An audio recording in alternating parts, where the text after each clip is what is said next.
One of the biggest discussion pieces for the 2025 NFL Draft is how good is the offensive tackle class and who is OT1? Is it LSU's Will Campbell or Missouri's Armand Membou? We're going to have that discussion and more coming up next.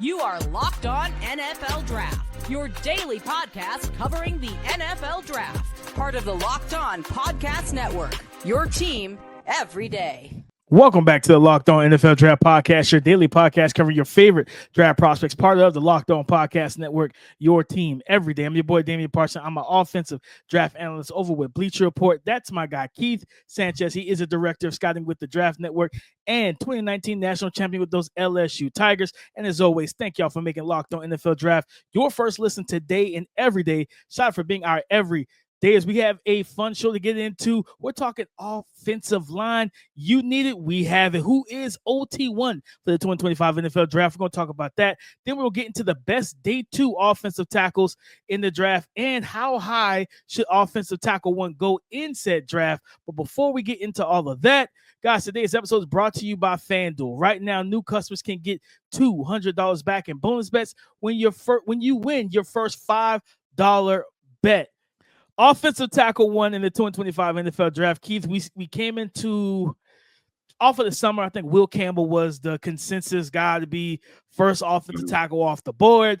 He had a good season for the most part. And then we get to the combine or after the draft. That's when it's crazy because during the season, everything, but people still love you.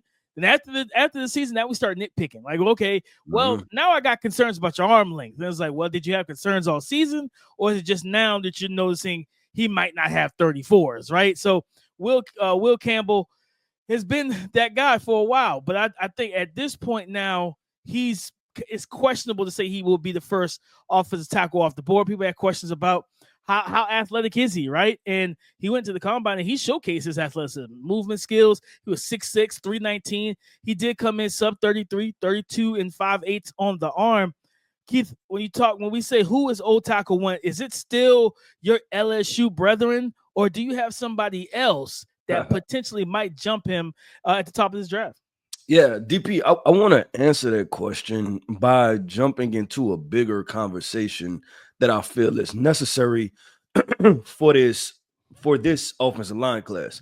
Last year we had Olu Fashanu, we had Joe Alt, right? Like we had some premier guys, Tulise Fuaga, we had our guy from Washington, Troy Fontano. So I want to go with this situation here, DP, is that I get the offensive tackle one, but that's by position, right? And I think with this draft, the key is to draft whoever you think is the best offensive lineman. And so to answer that question, I'm gonna roll with Will Campbell because I do think he still can sustain and play offensive tackle in the NFL. And the reason being is this guy has played offensive tackle in the SEC since his freshman year. Since he stepped on campus, he's been a starting left tackle, right? So talking about plenty of game experience. And then, you mentioned the LSU brethren, right? But just knowing who the young man is, from a character perspective and, the things that, was told to me through like A+ across the charts. Love the game of football, right? He's from North Louisiana where it's not much out there but football, right? Like that's what they do. They play football, hunt, fish. That's what's going on. And do I think that he can, if it's like, okay, well, his arms are short and there may be an issue for him, kick him inside the guard. And you tell the Dallas Cowboys that Zach Martin was not a key piece to their offense, right? Like it's all pro players are all pro players, right? And so if you have just a pure offensive tackle need, I get it, maybe potentially wanting to pass up on them. But if you have offensive line and you need to put offensive line together, then I believe that Will Campbell is the guy. Now, I don't think it's by a wide margin because this class, DP, everybody has pros and cons to their game. Everybody.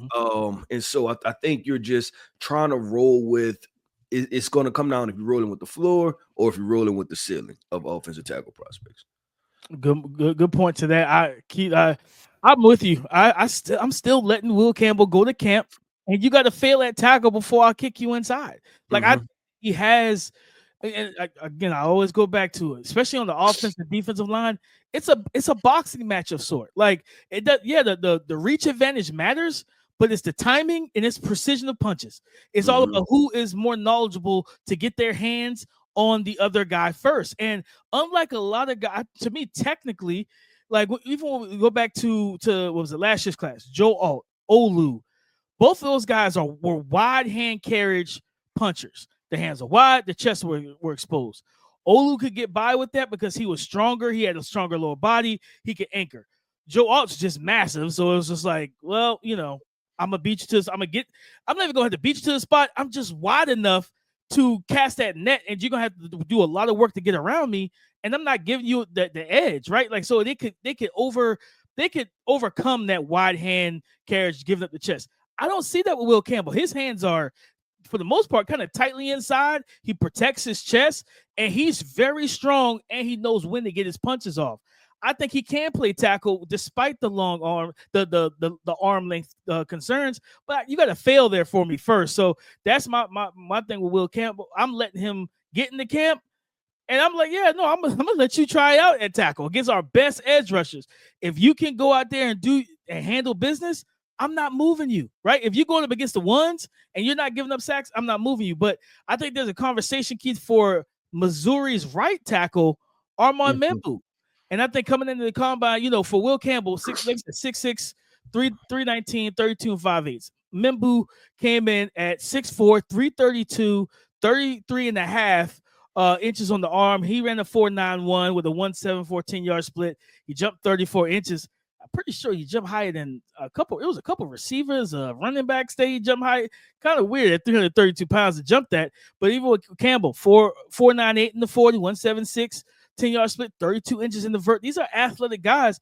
I think Membou, especially after last year, right? We watched JC, and then we watched Talise, two right tackles, get drafted and be immediately flipped to the left side. Well, and I think Membou has, I think athletically he can do it, and I think physically he could do it as well, especially with the arm length. I think he's got a real strong case to potentially be that first offensive tackle off the board and jump a Will Campbell in this class. Yeah, I mean, I definitely think it's a possibility now with the testing, and Membou is another. I would put him as a floor guy too. Like you can identify his process and see what the floor is. The question I have is this: that is there still a conversation of left tackles over right tackles when it comes to the quote unquote positional value thing, right? Is that still a thing to like, hey, you know, we're not taking, you know, like right tackles are not the premium, left tackles are. I think that's a big question when it comes down to Membou's draft. It's still somewhat of a conversation. People, it's still kind of short-sighted to me. Or not even kind of, it's still short-sighted because most good NFL defenses, they have two edge rushers. It's not just, oh, I'm gonna move Myles Garrett, or like TJ Watt doesn't have to move from left to right. You want to know why? Because they got a guy on the other side. You know what I mean? That Alex Highsmith, who's a high-level pass rusher.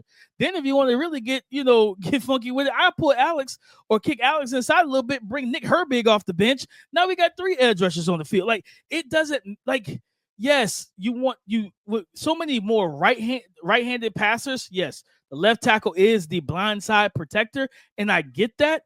But undervaluing right tackle is a vast mistake. It's a vast mistake, especially. And Keith, I noticed this with watching NFL film. With all with like the Josh Allens, the Lamar Jacksons, these athletic quarterbacks, what defensive coordinators are doing, they're sending that cat blitz, that nickel blitz, play side, front side, off the right edge. They're sending the guys right in your face because, okay, yeah, it's if you get pressure backside, you don't have that internal clock. You can't feel it. That's a problem. But when you clearly can see pressure, you know what that does, Keith? It forces the quarterback to look at that defender that's free running instead of looking down the field and getting the ball out of his hands. It's a distraction technique, and it gets a free guy in the backfield. Also, DP, especially with the right-handed quarterbacks, and this is to your point, with the right tackle, right, is that when you send that nickel blitz, what happened is that you're also sending a blitzer, but you're also sending another contained guy, right? So where you cut them off because most right-handed throwers, they want to scramble which way? To their right? They feel like that's where their power is. And when you send that nickel blitz, you're also sending kind of a contained guy to deter them from even trying to flush to their right. So now they have to flush out back to the left. Yep, and do that. So it's an interesting conversation, DP, and I think we're definitely going to revisit the offensive tackle one conversation, because I think once we get into pro days and things like that happen, there's going to be more conversation, and we in the home stretch now. We 6 weeks or 6 weeks away from the draft, so we know a lot of things are going to pop up. But DP, we have to dive deep into this draft, and I'm interested, honestly, to have this next conversation. Best day 2 offensive tackles, because I want to know who are the day 2 offensive tackles for people, right? Because I kind of have an interesting notion coming up. So let's talk about this coming up next. Today's episode is brought to you by FanDuel, America's #1 sportsbook. March Madness is here, and FanDuel is giving you the chance to get in on the action like never before. Right now, new customers can get $200 back in bonus bets when your first $5 bet wins. That's $200 extra bucks, $200 extra bucks to use on everything from buzzer beaters to Cinderella stories, and even who you believe will be cutting down the nets when it's all said and done. Stay in the action with tournament games happening almost every day. There's always something exciting to bet on. Plus, the FanDuel app is simple, safe, and easy to use. And when I win, I get paid instantly, no waiting around. To get in on this action, just visit FanDuel.com today and get in on the college hoops action all tournament long. Again, go and visit FanDuel.com today to join and get in on the college hoops action all tournament long. Best day 2 offensive tackles for the 2025 NFL draft. Keith, I'm going to go to Boston College. And he was not at the Senior Bowl. He had a pretty good week out there. Ozzy Trapillo, over for Boston College, man. And just kind of from the measurable standpoint, he's one of those guys, in my opinion, that is more of the pure tackle out of this class. We got so many guys that can play tackle or play guard. He's a pure tackle to me. 6'8", 316 pounds, 10 3/8 on the hand, and then he has 33 inches on the arms. Good arm length, wingspan is there. And this guy moves well for 6'8" and everything. He can move laterally. He gets at the top of his drop with quickness. I remember watching some of the one-on-ones at the Senior Bowl. I said, oh, this is a big guy that can move. And I was like, okay, he's more athletic than, when you see a 6'8", 300-plus pound individual, almost 320. When you hear those measurements, Keith, you're like, he's probably going to be more of a power run blocker. He's not going to have good footwork. He's not going to be agile. I came away feeling like he was agile at 6'8", 316 pounds. And I feel like this is a guy that actually will not, I don't think, unlike some big, tall guys, I don't think he's going to have as many struggles against outside, like those primary outside rushers, those guys that don't work back inside. They're not those pure speed guys. I think he's going to fare well against them. What Ozzy has to do, I think he needs to consistently or continue to get stronger and add more, just get the weight room, get functionally stronger so he could drop his anchor quicker. Because with your 6'8", it's the leverage battle is not in your favor. Like, it just is what it is, right? I remember watching Josiah Stewart, long arm, Ariante Ursery during the game when they faced Michigan. I think it was 2023 actually, and I was like, well, he's like 6'1", Ariante 6'6". He's got the leverage advantage. You can get underneath the pads easier, and I think that's where he needs to be able to get his feet settled, get his feet dug into the ground, drop that anchor, and of course improving the upper body strength too. Once he latches, go ahead and kill the rep and not allow guys to drive you back into the speed the power guys drive you back into the quarterback. It's crazy, kid. Looking at him, he reminds me a little bit of the strengths and weaknesses. It's similar to what I saw from Joe Alt. Joe Alt doesn't kick step a lot. He's more of a wide base pass protector, where this guy actually does back foot, right foot back, kick step, get top of his drop, stuff like that. But it's the speed, the power guys that gave Joe Alt. You go back to that, I think the Texans pulled that playoff game, Chargers versus Texans. Daniil Hunter, Will Anderson, like those guys gave Joe Alt issues because they're speed, the power guys. And I think that is where Ozzy could have some issues. But I think he's one of the better day two guys that you can get, whether it's mid-second, early third, and find yourself a starter. Yeah, so that's so I just got into Ozzy. That was last week. DP, I watched Ozzy for the first time. And I agree with you with your overall synopsis of him. And it's funny that you thought of Joe Out, because I thought of Joe Out too, and I was just like, this is probably the C-level version of Joe Out, right? Yeah. Like that's what I was saying. He's probably the baseline. And what I predict for Ozzy is that I think he's going to play in the NFL for some years. I think he's going to start in the NFL. I think he's going to serve as a baseline starter. Mm-hmm. And I thought of the offensive tackle for the Detroit Lions. I am blanking on his name right now. Taylor Decker. Not Taylor Decker. I was about to say Dan. It's not Dan. I'm gonna come back to it, but he's a starter for the Detroit Lions. And when I watched him, I'm like, okay, this guy has the length, he has all of those different things. But the question is, like you said, the power, right? Like the leverage situations. And I think he's a guy that, as long as you allow him to play hard inside leverage, right, and force everybody outside, then he'll be okay with that situation. But were you talking about Penei Sewell? No, not Penei. He might be a free. Oh, Dan Skipper, Dan Skipper, big, yep. Dan Skipper, 6'9" Dan guy. Skipper. Yep, I got That's you. exactly who I thought about. And I think Dan Skipper was an undrafted guy, coming out, I believe, and then I think out of Arkansas for a few years. But I thought about him, right? And these guys just gonna play in the NFL. But when we talk about day two prospects, I want to ask this question. We have a couple minutes to get through it real quick. How many of these guys, when we're talking about day two as far as projectability or day two as far as draft grades, right? Because I look at some of these prospects and I potentially, like, if you're talking about my pure draft grades that I'm gonna end off with, I'm probably gonna end off with Josh Connolly as a second round grade, Ariante Ursary as a second round grade. Kelvin Banks is a very interesting one for me, because there are some very high level moments. And then there's some things that I have questions. And I go back to, and I'm not putting him in this bracket right now to say that, hey, this is what his career is going to be.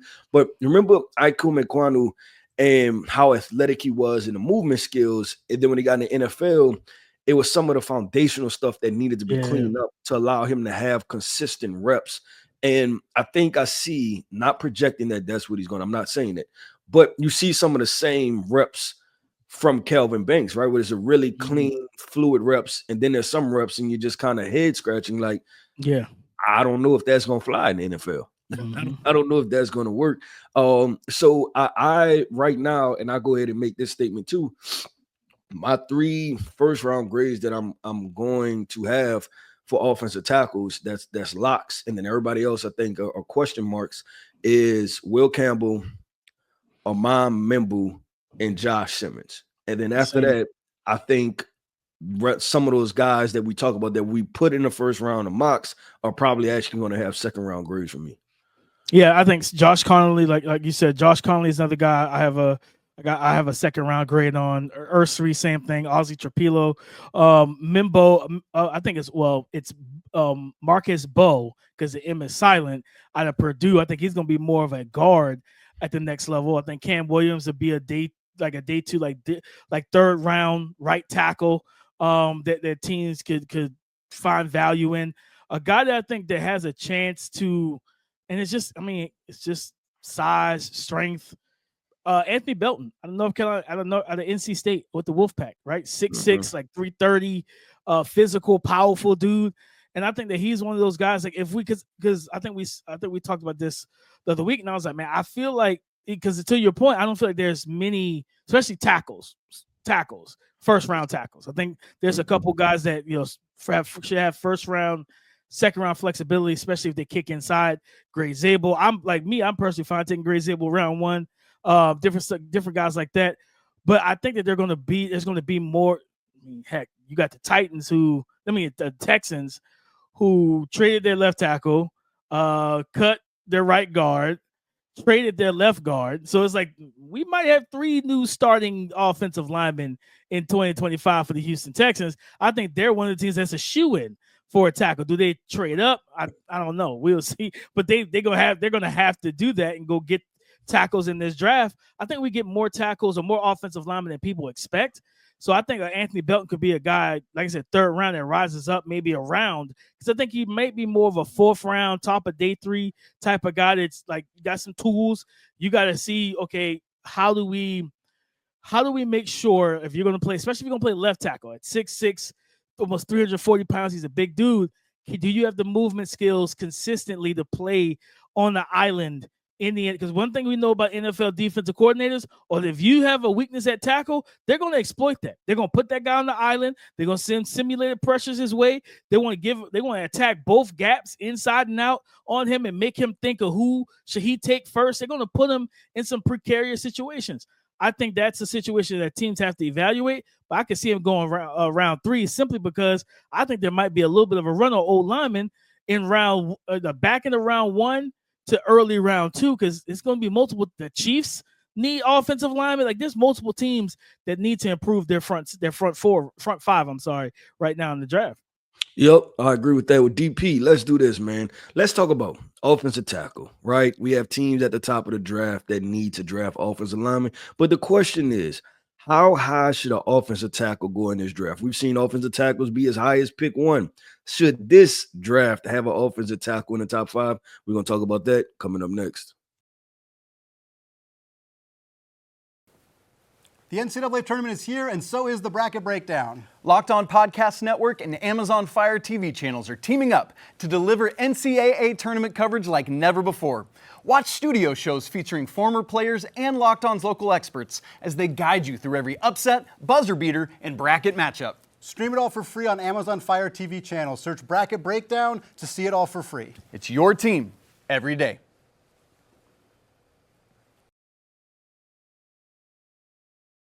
Thank you for making Locked On NFL Draft your first listen today and every day. Shout out for being our everydayers. How high should OT1 go in the 2025 NFL Draft? I just realized in the first topic, Keith, I didn't declare who's my OT1.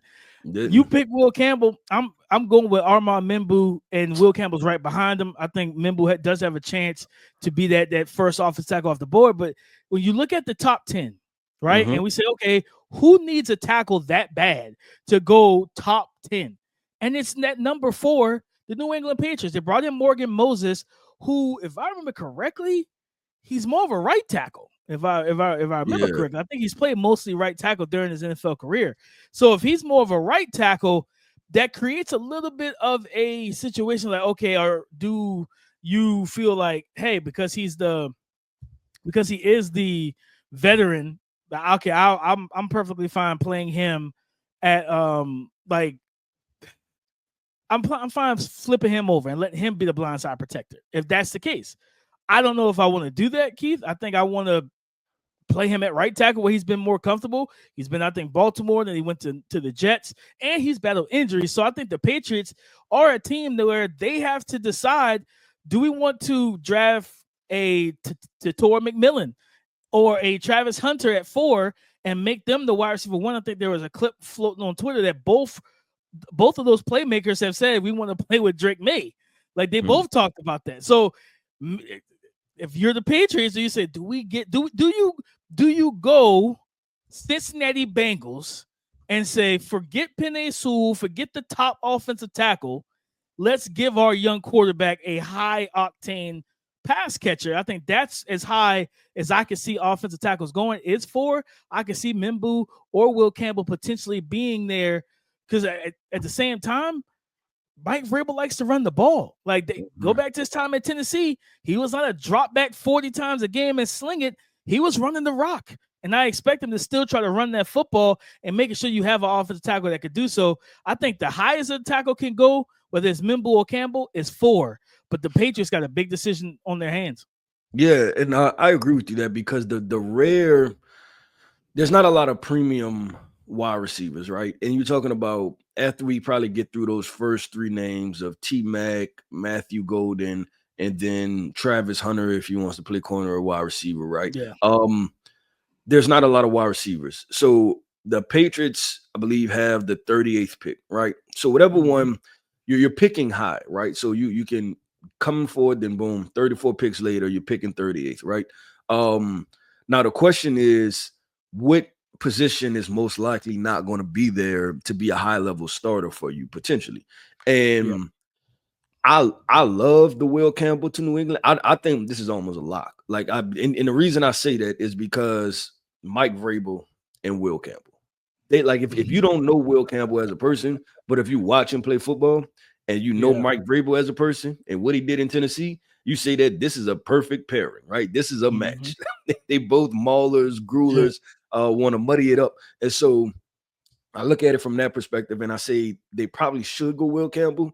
But if you're doing the whole positional value, where certain positions at, then you may want to go a Teodoro McMillan, right, in the first round. And then maybe you can get a Ariante Ursery because maybe he potentially falls to pick 38, right? Because you still had that bucket of guys, Ariante, like we just talked about, Josh Connolly. I feel like of all of those offensive tackles in that bucket, somebody's going to drop to the top of the second round, right? Because there's other positional values and needs and things like that, and you may be able to scoop one up. No, I agree with that. I agree with that a lot because, like I said, they. I mean, I can't remember exactly how the quote went, but I remember listening to Will Campbell doing an interview, and as I listened to him, I was like, "Yeah, this is an offensive lineman. Like this is." Yeah, well, no, he had one quote where he was talking about, he was addressing, I guess, basically like giving up sacks, right? And he was like, that quote, like if you're an NFL edge rusher and you get one sack a game, you're going to the Hall of Fame, right? You're a Pro Bowler and you're making $30-40 million a year. But if you're an offensive tackle and you give up one sack a game, you're going to be working at Amazon, right? And I believe that's what his quote was. And I'm pretty sure that's exactly what he said. and that's a pretty good perspective on that, right? Like they can't mess up. They can't mess up. No, they can't. It's very small window for error. Yeah, you allow 2 mess ups per year, right? Legit. So, like, yeah. And you just I think that we've always, me and you've always talked about this, like with tackles. If I don't hear your name called, you're doing a good job. You know what I mean? Like, if we don't hear your name all game, he's like, man, I have not heard Will Campbell's name for 4 quarters. That means you locked down your assignment. You haven't been giving up pressures. Because if you mess up, the commentators will highlight that. Yeah, Will Campbell just got beat on the inside crossface move, and he gave up a sack. If you're not the guy being called or called out or talked about, that's usually a good thing. So that quote, for me, I think all offensive linemen need to have that mentality. I don't have that much room for error. I can't mess up. And I do think, like I said, I think looking at that at the top 10, they are the team to me that truly, I mean, maybe New Orleans at 9. If you want to grab a left tackle and flip Talise back to right and get rid of Spencer or whatever his name. I forgot the guy they drafted a couple years ago. Trevor Penny. Yeah. His former teammate Spencer Brown for the Buffalo Bills. You want to get rid of Trevor Penny and just say, we're done with this project. It's over. It did not work out. We learned our lesson. I'm probably fine with that too. I mean, I know some people say, hey, go get a receiver, go get a edge guy, whatever the case may be. At the end of the day, if you're sold on Derek Carr being your starting quarterback in 2025, you got to protect him. And I think making sure that tackle pairing, if you got 2, I always say this, with 2 tackles that can live on the island, that means my interior guys can help each other out. If I'm comfortable with my tackles going one-on-one with edge rushers and I believe they can hold their own, I'm good, because now my center guard can tandem block, can chip, can help each other out, and now I also have a pocket to step up into for my quarterback. So I think as high as 4 for OT1 to 9, I think is the spots I'm looking at. 4 to 9 inside that top 10, and we'll see after that. If they fall outside the top 10, then it could be a little bit of a free fall, just a little. Yep. We'll see with DP. That wraps up another episode, man, of the Locked On NFL Draft Podcast. I want to end this podcast off by saying shout out to our everydayers. Thank you for tapping in with us each and every single day. Every listener is greatly appreciated here on Locked On NFL Draft. I am Keith Sanchez. You can find me on X at The Talent Code. That right there is my guy, my co-host, Mr. Damian Parson. You can find him on X at DP_NFL. And like we like to say, man, y'all come talk to us because we like to talk back. Go subscribe and follow for free on YouTube, wherever you listen to podcasts, to get the latest episode as soon as it is available. Thank you for making Locked On NFL Draft your first listen today and every day. Shout out for being our everydayers. On tomorrow's show, we're getting into building a scheme for Ohio State national championship winning quarterback Will Howard. We're going to talk about that and more on tomorrow's show. So come and join the conversation again tomorrow on the Locked On Podcast Network, your team every day.